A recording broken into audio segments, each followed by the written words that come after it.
Hello student, welcome to my channel home science exam master. आज हम लोग अपने मॉडल नए प्रैक्टिस सेट के साथ आए हैं और आज हम उन प्रश्नों का अध्ययन करेंगे। अगर पढ़ाया हुआ समझ में आता है तो प्लीज़ लाइक ज़रूर आप लोग किया करें, क्योंकि आपके लाइक्स और कमेंट से मुझे मोटिवेशन मिलता है।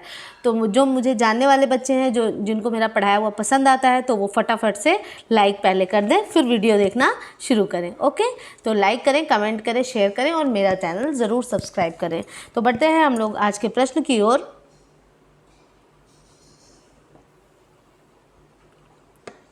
वैसा तंत्र जो भोजन अवशोषण कर उसे रक्त कोशों के लिए उपयोगी बनाता है, उसे क्या कहते हैं? पाचन तंत्र, श्वसन तंत्र, आपका रक्त परिसंचरण तंत्र, कोई भी नहीं। तो यहाँ पर ये जो है वैसा तंत्र जो भोजन अवशोषण कर उसे रक्त कोशों के लिए उपयोगी बनाता है, तो डाइजेशन, एब्जॉर्प्शन का काम किसका है? ये हमारे पाचन तंत्र का काम है। तो यहाँ आपका क्या होता है? ऑप्शन नंबर ए सही होता है। और थोड़ा आज हम लोग जल्दी करेंगे, क्योंकि प्रश्न थोड़ा सा जल्दी होंगे तो आपके सामने बहुत सारे प्रश्न आएंगे। ठीक है। किसी व्यक्ति के कपड़ों में आग लग जाने पर सर्वप्रथम क्या करेंगे? व्यक्ति के ऊपर पानी डालेंगे, व्यक्ति को कंबल से पूरी तरह ढक देंगे, बालू फेंकेंगे, कपड़ों को उतार देंगे। तो क्या होगा यहाँ पर? करेक्ट आंसर होगा ऑप्शन नंबर बी। अब यहाँ पर इन सब प्रश्नों के लिए आपको व्याख्या की जरूरत नहीं, सिर्फ आपको कंफर्म करना है आंसर। जब अध्ययनस्थ विषय से संबंधित जानकारी उसके उपस्थित और अनुपस्थित होने के बारे में अंकित की जाती है तो उस शोध विधि को क्या कहते हैं? उसको क्या कहेंगे? जांच सूची, प्रश्नावली, साक्षात्कार, सर्वेक्षण। तो यहाँ पर आपका करेक्ट आंसर होता है जांच सूची। ठीक, तो उसको क्या कहते हैं हम लोग? जांच सूची कहते हैं। रोगों की रोकथाम और स्वास्थ्य का संवर्धन का प्राथमिक उद्देश्य है। रोगहर दवा, प्राथमिक दवा, रोकथाम दवा, आधुनिक दवा। तो यहाँ पर करेक्ट आंसर होता है रोकथाम दवा, कि रोगों की रोकथाम और स्वास्थ्य का संवर्धन का प्राथमिक उद्देश्य क्या है? तो उसका प्राथमिक उद्देश्य क्या हो जाएगा? ये आपकी रोकथाम दवा के अंतर्गत आता है। तो यहाँ पर रोगों की रोकथाम और स्वास्थ्य का संवर्धन रोकथाम दवा का प्राथमिक उद्देश्य होता है। मध्यमान के लिए कौन सा सूत्र सही है? बहुत बार गृह विज्ञान के बहुत सारे प्रश्नों में इसको पूछा गया है। तो mean is equal to sigma F X upon N, mean is equal to F X upon N, mean is equal to sigma X upon N, और इनमें से कोई नहीं। तो आंख बंद करके आंसर करिए, mean is equal to sigma F X upon N. यहाँ पर जो सिग्मा है वो पदों के गुणनफल का योग है। ठीक है। फिर उसके बाद और आपका ये जो है एफ क्या है? फ्रीक्वेंसी है, मतलब आवृत्ति है, और x क्या है? ये आपका पद है। ठीक है, ये पद है, और n है पदों की संख्या, पदों की संख्या। ओके, मतलब सबको ऐड करके और फिर जितनी संख्या होती है उसको नीचे लिख करके हम लोग क्या करते हैं? मध्यमान को निकालते हैं। दो स्वतंत्र प्रदर्शों की विचलनशीलता की तुलना हेतु निम्न में से किस परीक्षण का उपयोग किया जाता है? विचलनशीलता की तुलना हेतु।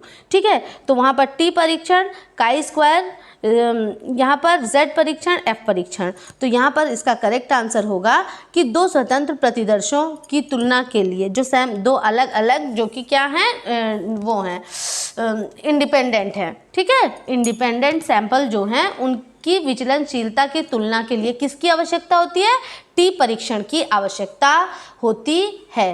मैं आपको थोड़ा सा परीक्षण के बारे में, अनुसंधान विधियों के बारे में एक वीडियो ज़रूर डालूंगी, जिससे कि आपके बहुत कॉमन से क्वेश्चन जो होते हैं, टेस्ट जैसे टी टेस्ट है, काई स्क्वायर टेस्ट है, तो वो आपका ना छूटे। ठीक है। जिला परिषद का प्रधान कौन होता है? Chief executive officer, chairman, collector, कृषि विकास अधिकारी। तो जो कलेक्टर है वो क्या है? जिला परिषद का प्रधान होता है। तो ये यहाँ पर करेक्ट आंसर होता है। अगला है, एक अनुसंधान विशिष्ट से सामान्य की ओर बढ़ता है। प्रेरक तर्क, निगमनात्मक तर्क, ए और बी दोनों, उक्त में से कोई नहीं। तो जो अनुसंधान है वो विशिष्ट से सामान्य की ओर बढ़ता है तो प्रेरक तर्क और निगमनात्मक तर्क कहलाता है। ठीक है, विशिष्ट से सामान्य की ओर। ठीक है, जब ये बढ़ता है तो क्या होता है? नियम से उदाहरण की ओर। ठीक है। तो वहाँ पे क्या ये प्रेरक तर्क उसी के अंतर्गत आता है। तो ए और बी दोनों सही होता है। प्रबंध का सिस्टम व्यवस्था उपागम एक सिस्टम को अन्य से पृथक करने वाला क्षेत्र इंगित करे। तो यहाँ पर करेक्ट आंसर होता है आपका कि प्रबंध का सिस्टम व्यवस्था उपागम में एक सिस्टम को अन्य से पृथक करने वाला क्षेत्र क्या है, एक है मतलब जैसे हमारा जैसे हम बताया था कि दो तरह की जो व्यवस्था जो प्रबंध का जो सिस्टम होता है, एक होता है कि अंतर क्षेत्रीय और एक होता है मतलब बाहर के एनवायरनमेंट से उनका तो उनको कौन, जो अंदर वाला क्षेत्र है उसको कौन विभाजित करेगा, उसको सीमा ही तो विभाजित करेगी। तो यहाँ पर ये करेक्ट क्या हो जाएगा आंसर, सीमा। ठीक, बढ़ते हैं अगले प्रश्न की ओर।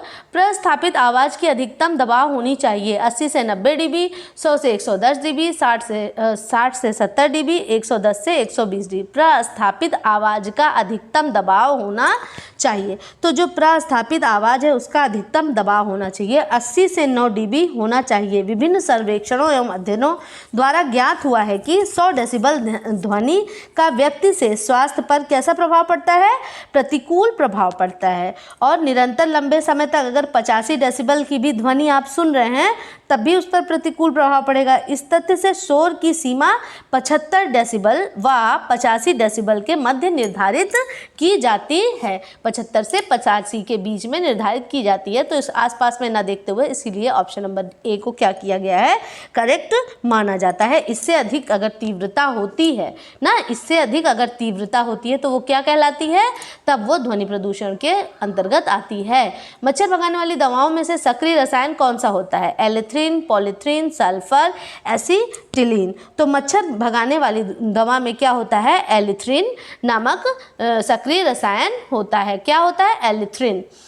डायलिसिस एक प्रक्रिया है जो कुछ सामान्य कार्यों को प्रतिस्थापित कर सकती है। तो डायलिसिस तो हम जानते हैं किस चीज़ का होता है,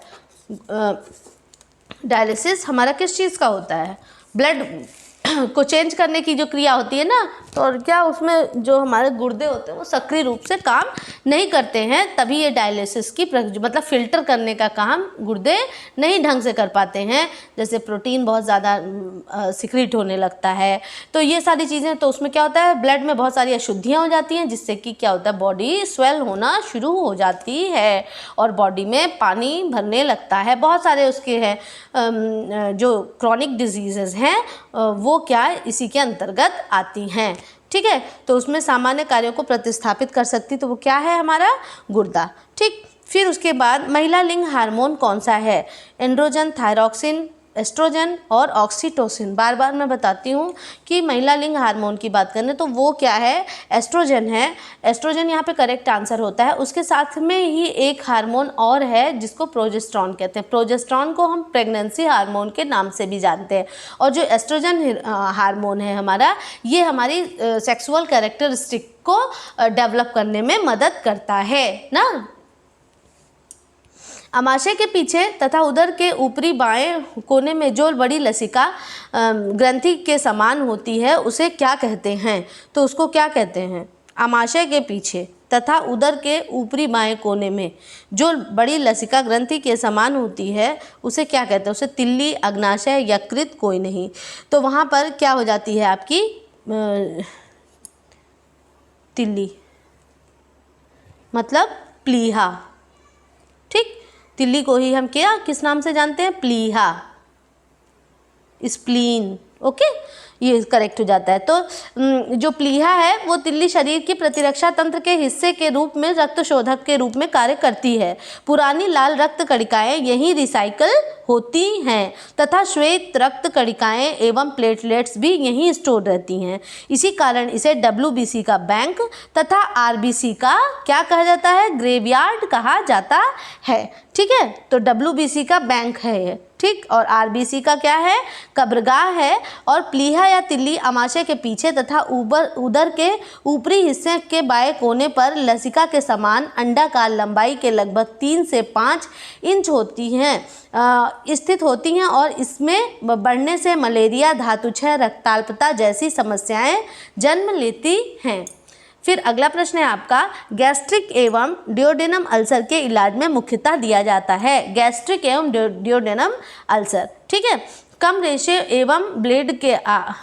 एवं ब्लेंडेड आहार, उच्च रेशे एवं कम वसा युक्त आहार, प्रतिरोधी दवाइयाँ, उच्च रेशे युक्त आहार एवं प्रतिरोधी दवाइयाँ। तो यहाँ पर करेक्ट आंसर होता है उच्च रेशे युक्त आहार एवं प्रतिरोधी दवाइयाँ, ठीक। अल्सर का अर्थ होता है, अल्सर का मतलब ही क्या होता है, घाव हो जाना। डिओडेनम अल्सर मुख्यतः गर्मी के दिन में गरीब किसानों एवं मजदूर वर्ग के लोगों को अधिक होता है। समय पर भोजन ग्रहण न कर पाने की दशा में यह रोग विकसित होता है। अतः गैस्ट्रिक एवं डिओडेनल अल्सर के इलाज में मुख्यतः उच्च रेशे युक्त आहार व प्रतिरोधक दवाइयाँ दी जाती हैं। और इसका लक्षण क्या होता है, जैसे पेट में दर्द होना, उल्टी आना, और क्या वजन लगातार घटता रहेगा, ठीक है।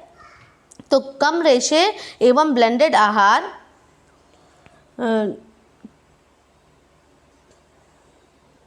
कम रेशे एवं ब्लेंडेड आहार ये है, ये किसको, डिओडेनल अल्सर के इलाज में दिया जाता है। मतलब डिओडेनम में जो आपके अल्सर होता है उसमें कैसा दिया जाएगा, अगर अल्सर है तो 1 मिनट, यहाँ पर एक गलती से हो गया, ध्यान नहीं दिया, मैंने लगा कम रेशे हैं। तो यहाँ पर करेक्ट आंसर आपका होता है कम रेशे एवं ब्लेंडेड आहार, जिससे कि क्या हो, आंतों को आराम मिले।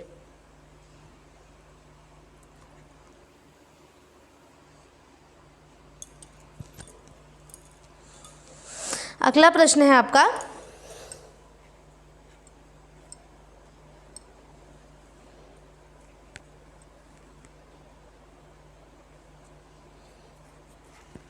अगला प्रश्न है ब्रेट कैंड्रिल। ये जो प्रश्न है इसका उत्तर मैं एक बार आपको कंफर्म करके बताऊंगी, ठीक है। तो इसमें आप कंफ्यूज ना हो, इसका आंसर मैं आपको फिर से एक बार कंफर्म करके बताती हूँ। गैस्ट्रिक अल्सर की स्थिति में रेशे युक्त आहार नहीं दिया जाता है, तो करेक्ट आंसर यही है आपका।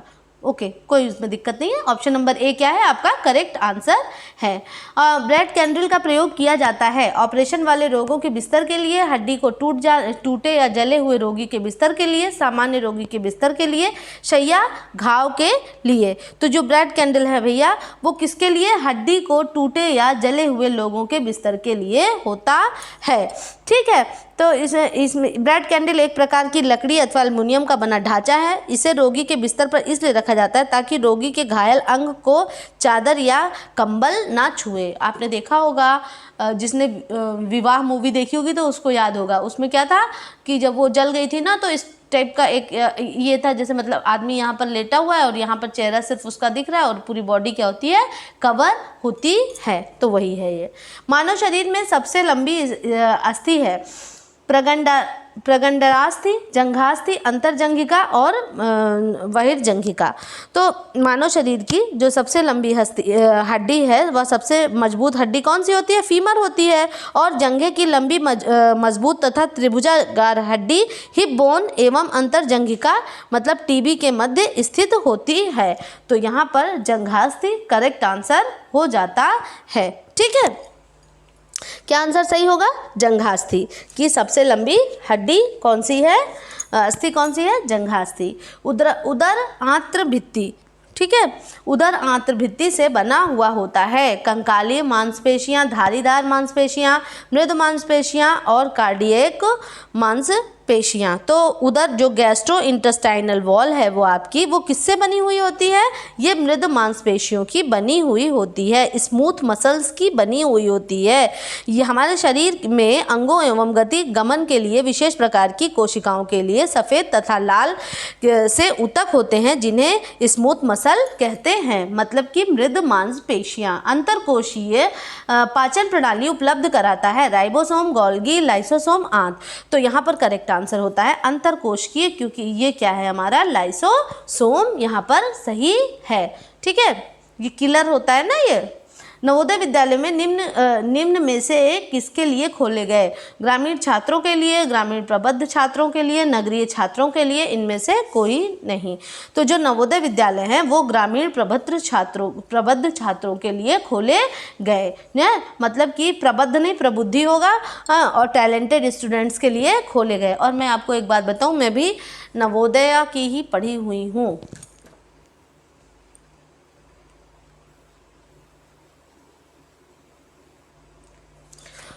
बुद्धि मापन का स्वीकृत परीक्षण बनाने वाला प्रथम वैज्ञानिक, हाँ, जो बुद्धि मापन है उसका सब बिने टर्मन, थार्नडाइक और थर्स्टन। तो क्या है इसका करेक्ट आंसर? बिने। ठीक है, जो बिने महोदय हैं उन्होंने 20वीं शताब्दी के प्रारंभिक वर्षों में बुद्धि मापन के इतिहास में सबसे अधिक महत्वपूर्ण विकास करे। अल्फ्रेड बिने के कार्यों द्वारा हुआ। बिने ने बुद्धि परीक्षाओं को आयु पर महत्वपूर्ण बल दिया। इन्होंने किसमें? आयु पर महत्वपूर्ण बल दिया। अगला प्रश्न है, व्यक्तित्व जन्मजात और अर्जित प्रकृतियों का योग है, यह परिभाषा किसने दी? मन, आलपोर्ट, वैलेंटाइन और म्यूरहेड। तो यहाँ पर आपका करेक्ट आंसर होता है जो वैलेंटाइन जी हैं, इन्होंने क्या दिया? अर्जित प्रकृतियों का योग, ये आज करेक्ट आंसर होता है। जन्म के समय लड़कों के हृदय की धड़कन की दर होती है 130 मिनट, 110 मिनट, 150 मिनट, 40 मिनट। तो जो नवजात शिशु है उस के समय लड़कों की हृदय की, यहाँ पे लड़का स्पेशल पूछा है, बॉय की बात की है, नवजात शिशु के हृदय की धड़कन की दर 130 प्रति मिनट होती है, जबकि एक छोटे बच्चे की धड़कन की दर लगभग 80 से 130, 140 यहाँ तक की मेज़र किया जाता है। तो जन्म के समय कैसी धड़कन क्या होती है? 130, 140 के करीब होती है। तनाव व संचारण के लिए अवरोध है, सामाजिक, सांस्कृतिक, मनोवैज्ञानिक, भौतिक। तो तनाव व संचारण के लिए जो फिजिकल अवरोध है वो क्या है? मनोवैज्ञानिक है। ठीक है, तनाव, ठीक है, मेंटल है ना, दिमाग से है ना, तो क्या है? मनोवैज्ञानिक है। कौन सा टीका 3 रोगों से शिशु की रक्षा करता है? तो डीपीटी। कौन सा टीका हो गया आपका? डीपीटी। अच्छा, बीसीजी, डीपीटी, एटीसी और टीएबी। तो डीपीडी, और डीपीडी में क्या? डिप्थीरिया है आपका, और पर्ट्यूसिस है, और क्या है? टिटनेस है। तो इसको भी ध्यान थोड़ा रखिएगा। अगला है आपका प्राथमिक सार्वभौमिक प्रतिरक्षण कार्यक्रम के अनुसार एक नवजात शिशु को दिया जाने वाला पहला टीका इनमें से किससे सुरक्षा के लिए है? तो जब भी ये अगर प्रश्न आता है तो इसको हमेशा आप ध्यान में रखेंगे, पहला टीका बीसीजी। ठीक है, तो बीसीजी आप याद रखेंगे। हाँ, तो फिर अगले प्रश्न की तरफ बढ़ते हैं, बहुत ज़्यादा डीप में ना जाते हुए। निम्न में से किसके द्वारा केवल स्तनपान वाले शिशु प्रसव अवधि के बाद ही सामान्य विटामिन डी की स्थिति को बनाए जा सकते हैं? फिर उसके बाद इसमें क्या होता है? विटामिन डी इंजेक्शंस, माता की विटामिन डी की स्थिति, पूरक भोजन, विटामिन डी के लिए दवा। तो माता की विटामिन डी की स्थिति यहाँ पर करेक्ट आंसर होता है कि स्थिति के द्वारा केवल स्तनपान वाले शिशु प्रसव अवधि के बाद ही सामान्य विटामिन डी की स्थिति को बनाए रख सकते हैं। फिर अगला प्रश्न है हमारा, गर्भावस्था के दौरान सी समस्या उत्पन्न होने का भय रहता है, गर्भपात, अपरिपक्वता, गुर्दे का संक्रमण, इनमें से सभी। तो हम सभी जानते हैं कि क्या होता है, ये सारी चीज़ें देखने को मतलब मिल जाती हैं और होने का डर रहता है। जरा सी लापरवाही से क्या होता है? नुकसान हो जाता है। अगला प्रश्न है, माता की रक्त धारा से गर्भ को अलग करने वाला अंग होता है? माता की रक्त, तो अंडाणु, नाभि नाड़ी, क्या गर्भाशय, खेड़ी। तो मतलब जो इसको अलग करने का काम करता है तो वो क्या है आपका? प्लासेंटा। ठीक, तो यहाँ पर करेक्ट आंसर होता है आंसर नंबर डी, खेड़ी मतलब प्लासेंटा, अलग करने वाला अंग। आवश्यकता मनुष्य की एक ऐसी इच्छा है जिसकी पूर्ति के लिए उसके पास पर्याप्त होना चाहिए साधन, धन, प्रतिष्ठा, बचत। तो करेक्ट आंसर होता है साधन। ठीक है, तो आवश्यकता मनुष्य की ऐसी इच्छा है जिसकी पूर्ति के लिए उसके पास पर्याप्त साधन होने चाहिए। मानवीय अमानवीय दोनों प्रकार के साधन होते हैं। निम्न में से किस जनन अंग की रचना मेढक के बच्चे के समान होती है? शिश्न की, शुक्रवाहिनी की, शुक्राणु की, इनमें से कोई नहीं। तो यहाँ पर करेक्ट आंसर होता है कि मानव के शुक्राणुओं की संरचना मेढक के अंडे के बच्चे के समान होती है। मेढक के बच्चे क्या कहते हैं? टैडपोल कहते हैं ना। तो शुक्राणु के सिर वाला हिस्सा एक सिरे का अंडाकार और तथा दूसरे सिरे पर चपटा होता है। कुछ ऐसा। ओके। फिर मनुष्यों में गर्भावधि की लंबाई कितने दिन होती है? कितने दिन में गर्भावधि होती है भाई? तो 280 दिन में। ठीक। अगला है, कुछ प्रश्न आपको बहुत सरल से देखने को मिलेंगे, तो क्योंकि प्रश्नों का स्तर सरल कठिन दोनों होता है, लेकिन हमें ध्यान देना सरल प्रश्न बिल्कुल भी गलत नहीं होने चाहिए। स्वलीन बालक की स्पष्ट रूप में से पहचान उसे निम्न गुण कराते हैं। फिर क्या है? एकोलेलिया, अपर्याप्त मोटर विकास, दूसरे व्यक्तियों को जोड़ने में क्षमता और बुद्धि लब्धि का कम होना, मतलब लो IQ। स्वलीन बालक की स्पष्ट रूप से पहचान, तो जो स्वलीन अपने आप में जो लीन रहता है तो उसको क्या कहते हैं? उसको कहते हैं एकोलेलिया। तो एकोलेलिया से स्वलीन बालक की स्पष्ट रूप से पहचान की जा सकती है तथा एकोलेलिया द्वारा स्वलीन बालकों के गुणों को भी पहचाना जा सकता है। ठीक। अगला प्रश्न है, परामर्श में मनोविश्लेषण तरीका द्वारा दिया गया है। जीन पियाजे, Erikson, Sigmund Freud, Carl Roger. तो यहाँ पर आपका सिगमंड फ्रायड परामर्श में मनोविज्ञान तरीके द्वारा किसके द्वारा दिया गया है? ये सिगमंड मनोविश्लेषणात्मक जो तरीका है वो किसके द्वारा है? सिगमंड फ्रायड के द्वारा है। और इनके सिद्धांत को मनोविश्लेषणात्मक सिद्धांत के नाम से भी हम जानते हैं। श्वसन दर किस समय सबसे कम होगी? खेलते समय, खाते समय, सोते समय, बोलते समय। तो मैंने आपको बता दिया था कि श्वसन दर सोते समय सबसे कम होती है। जो संस्थाएं वृद्ध लोगों की संरक्षकता व देखभाल करती हैं वे हैं निराश्रितालय, अनाथालय, वृद्धाश्रम, अस्पताल। तो वो संस्थाएं कौन सी हैं? वो क्या हैं? जो हमारे उसको कहते हैं हम वृद्ध आश्रम। अगला प्रश्न है, कल्पनात्मक चिंतन किस आयु से प्रारंभ होता है? तो कल्पनात्मक चिंतन जो है वो 6 आयु के मतलब से आरंभ हो जाता है। तो यहाँ पर कल्पनात्मक चिंतन की बात करें, जैसे बच्चे कल्पनात्मक खेल के बारे में सोचने लगते हैं, कुछ भी अपने मन से सोच लिया और खूब हंसते हैं और बताते हैं ये ऐसे होता, अगर ये ऐसे होता तो क्या होता, तो मतलब कल्पना करना शुरू कर देते हैं।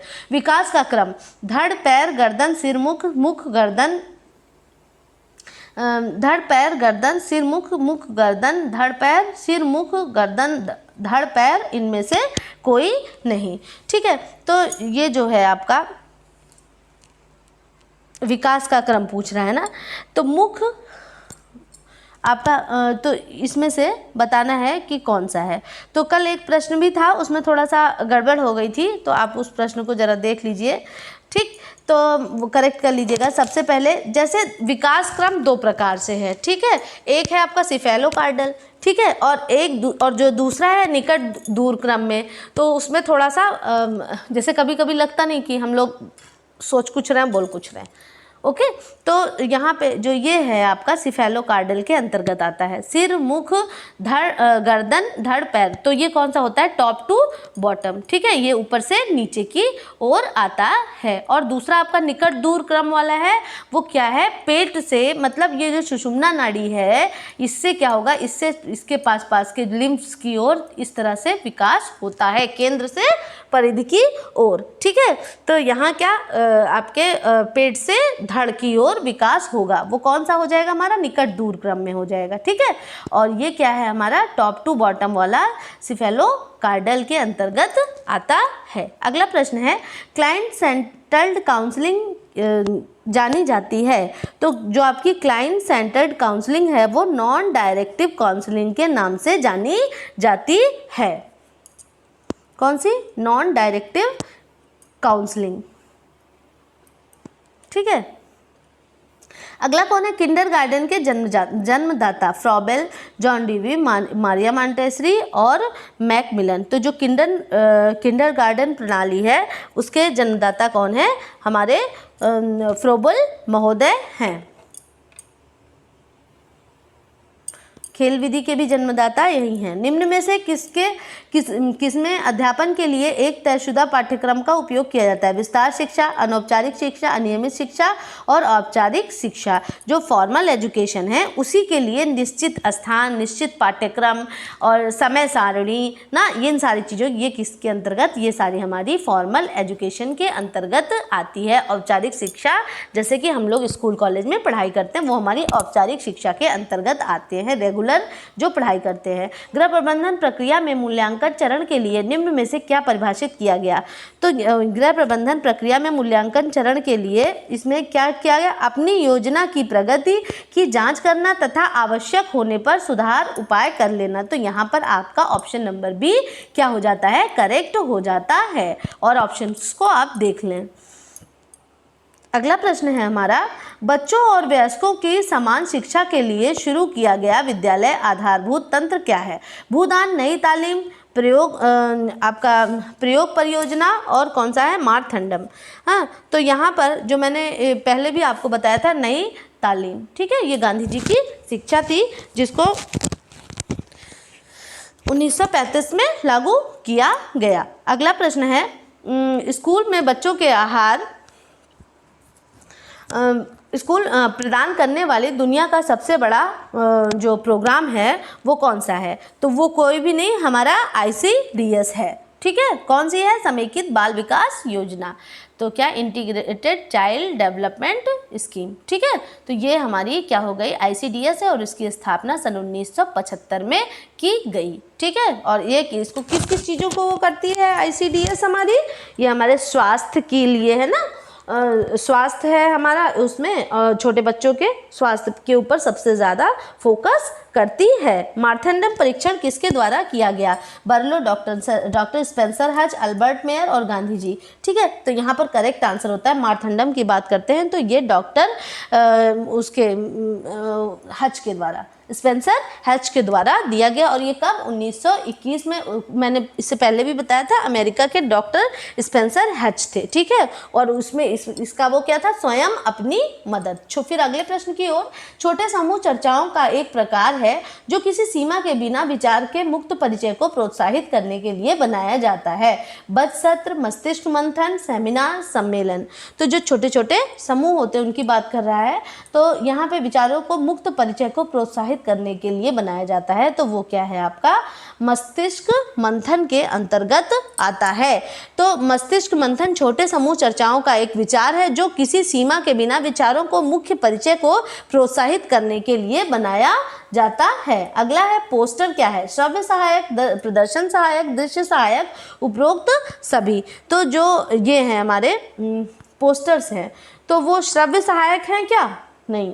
प्रदर्शन सहायक, फिलहाल वो श्रव्य सहायक नहीं, तो एक ही ऑप्शन। तो सबसे पहले हम आंखों से देख सकते हैं, उसको सुन नहीं सकते हैं, तो इसलिए वो किसके अंतर्गत आता है? वो हमारे दृश्य सहायक, जो हमारे संचार के एड्स हैं उसके अंतर्गत आता है। निम्नलिखित शिक्षण सहायक सामग्री को प्रक्षेपित दृश्य श्रव्य सामग्री है।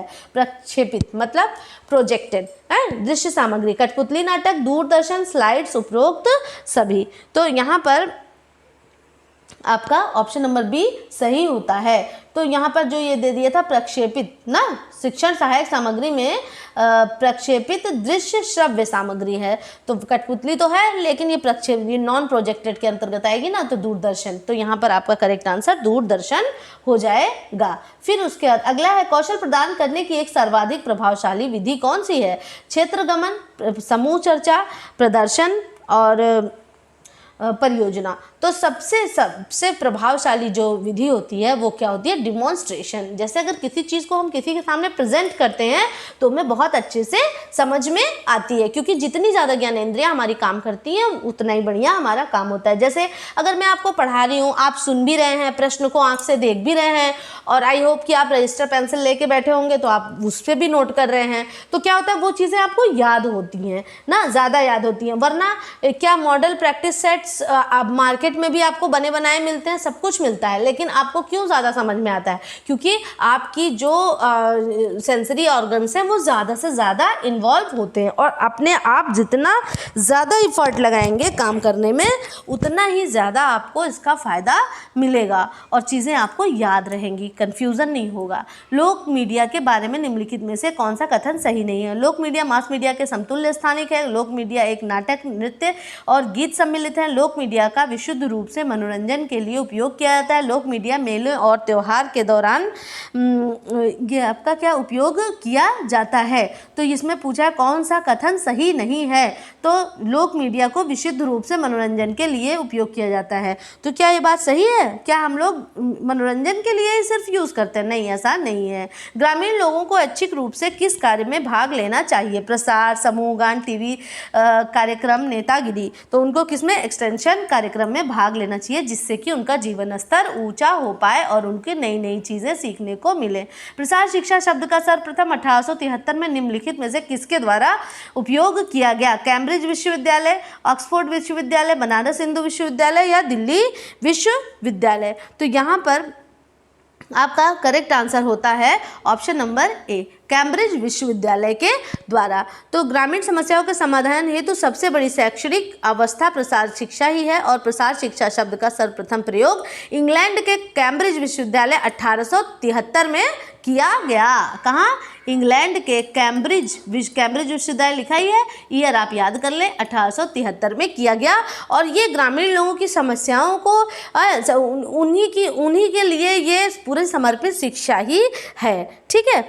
और मतलब जानकारी को गांव-गांव लोगों तक पहुंचाना, ये इसके अंतर्गत आता है। अगला प्रश्न है हमारा, निम्नलिखित में से कौन सा डिज़ाइन रिपीट नहीं है? मैं आपको रिपीट और जो रिपीट डिज़ाइन है वो बता दूंगी कि कौन कौन से रिपीट है और कौन कौन सी रिपीट नहीं है। तो इसमें क्या होता है, तो इस यहाँ पे सर्टेन डिज़ाइन क्या होती है हमारी? रिपीट नहीं होती है। थोड़ा सा क्लियर भी नहीं है, मैं रिपीट डिज़ाइन आप लोग एक बार कमेंट कर देंगे तो मैं अपने टेलीग्राम पे मैं उसको भेज दूंगी कि रिपीट डिज़ाइन के अंतर्गत कौन कौन सी आती है। मेरे पास पूरी लिस्ट है। तो मेरा टेलीग्राम चैनल भी होम साइंस एग्ज़ाम मास्टर के नाम से है। तो अगर जैसे आपको कोई कन्फ्यूज़न हो या कुछ भी होता है तो आप मुझे टेलीग्राम पे मैसेज कर सकते हैं और मैं वहाँ से आपको आपके क्वेश्चन का आंसर दे दूँगी। तो यहाँ पर जो सर्टेन डिज़ाइन है वो क्या है? रिपीट नहीं है। और जितनी भी डिज़ाइन है वो क्या है? रिपीट है। रिपीट का मतलब होता है कि जैसे बार बार चीज़ें रिपीट हो, ठीक है। जैसे बार बार कोई भी चीज़ है तो वो बार बार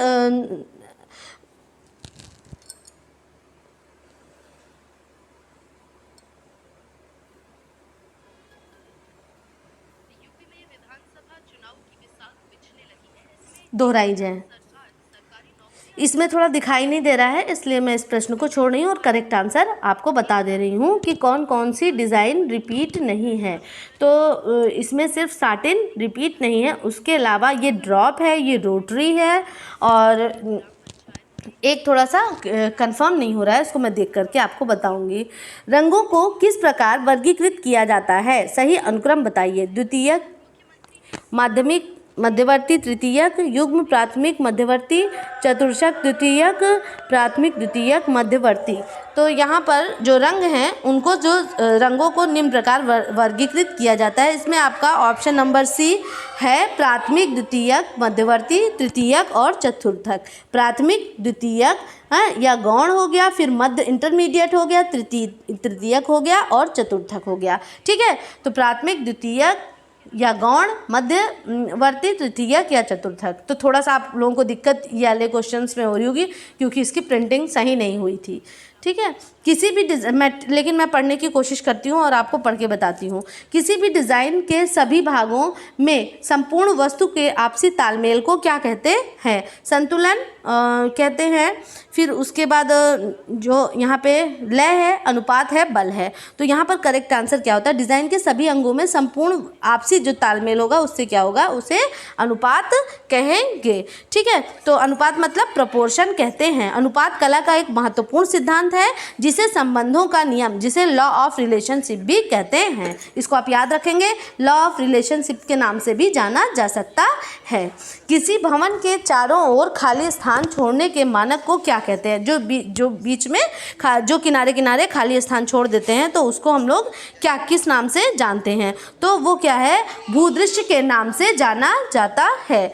तो यहाँ पर ABCD जो करेक्ट आंसर है वहाँ पे मैं बता दे रही हूँ आपको। रुकावट है, समतन है, खाली स्थान है, भूदृश्य। तो वहाँ पे क्या होता है, भूदृश्य वह स्थान होता है जो भवन के चारों तरफ खाली स्थान छोड़ा जाता है जिससे मकान के सभी कमरों में उचित रोशनी, प्रकाश तथा हवा का आवागमन हो। कभी कभी इस भूउद्देश्य स्थानों में बीच में पेड़ पौधे लगा दिए जाते हैं जिससे मकान की स्वच्छता एवं सुंदरता बढ़ती रहे। फिर अगला प्रश्न है हमारा, आधुनिक समय में पर्दों, कालीन, फर्श इत्यादि को साफ करने का सर्वोत्तम यंत्र क्या है? झाड़ू, ब्रश, वैक्यूम क्लीनर, झाड़न। तो यहाँ पर क्या हो जाएगा आपका वैक्यूम क्लीनर। किसी बिजली के उपकरण में थर्मोस्टेट का कार्य क्या होता है? तो आंच को मनचाहे तापमान पर बनाए रखना, आंच को दूसरे स्थान पर स्थानांतरित करना, थर्मल कंडक्शन और आंच का बहाव रखना। तो यहाँ पर आपका करेक्ट आंसर होता है कि जो थर्मोस्टेट है वो क्या है कि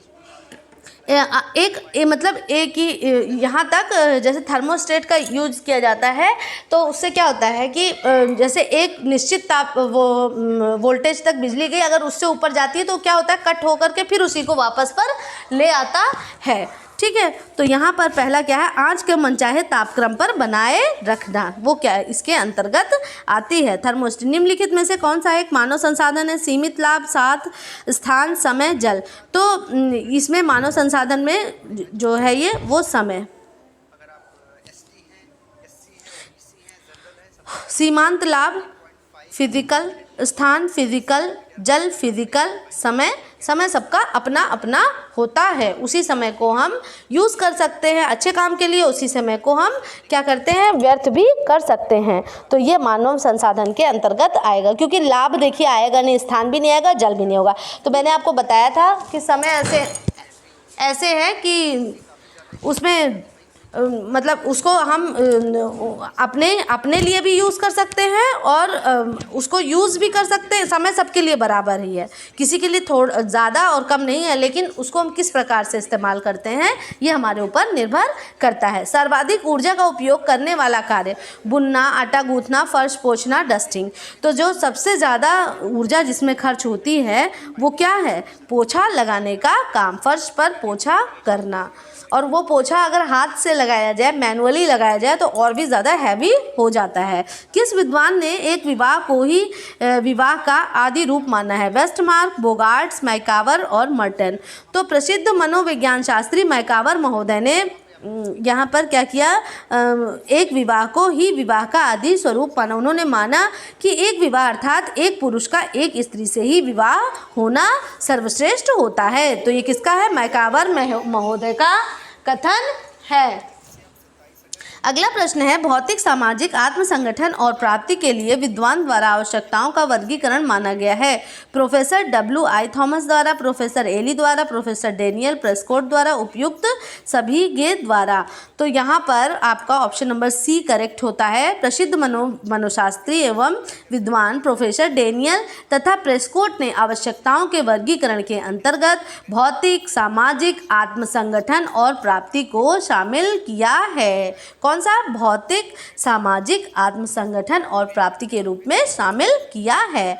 यह वह परिवार जो अपने पर्यावरण के साथ निरंतर परस्पर संबंधित रहती है वो क्या कहलाती है? मतलब निरंतर वह अपने पर्यावरण मतलब इन्वायरमेंट के साथ भी है ये, ठीक है। तो वो किसके अंतर्गत आएगी? तो वो कौन सी? खुली प्रणाली के अंतर्गत। मतलब मैंने आपसे बताया था कि इन्वायरमेंट जैसे ये हमारे फैमिली का इन्वायरमेंट है और ये बाहरी इन्वायरमेंट है, तो अगर दोनों एक दूसरे के कांटेक्ट में आएंगे तो ये खुली प्रणाली, और सिर्फ हम अपने परिवार अपने ही लोगों के बीच में रहते हैं तो वो हमारी बंद प्रणाली होती है, ठीक है। और हम लोग सब एक बाउंड्री के अंतर्गत इसी के अंदर रहते हैं। तो आई होप कि आपको आज का सेशन पसंद आया होगा, और अगर आपको कोई दिक्कत होती है तो प्लीज़ कमेंट करें, शेयर करें, लाइक करें और सब्सक्राइब करें मेरा चैनल। और हाँ, लाइक और कमेंट करना बिल्कुल भी ना भूलें, उससे मुझे मोटिवेशन मिलती है और पढ़ाने में अच्छा लगता है। आप लोगों का बहुत सहयोग रहा है और जिससे कि मुझे इंटरेस्ट भी बढ़ता जा रहा है। Okay, thank you.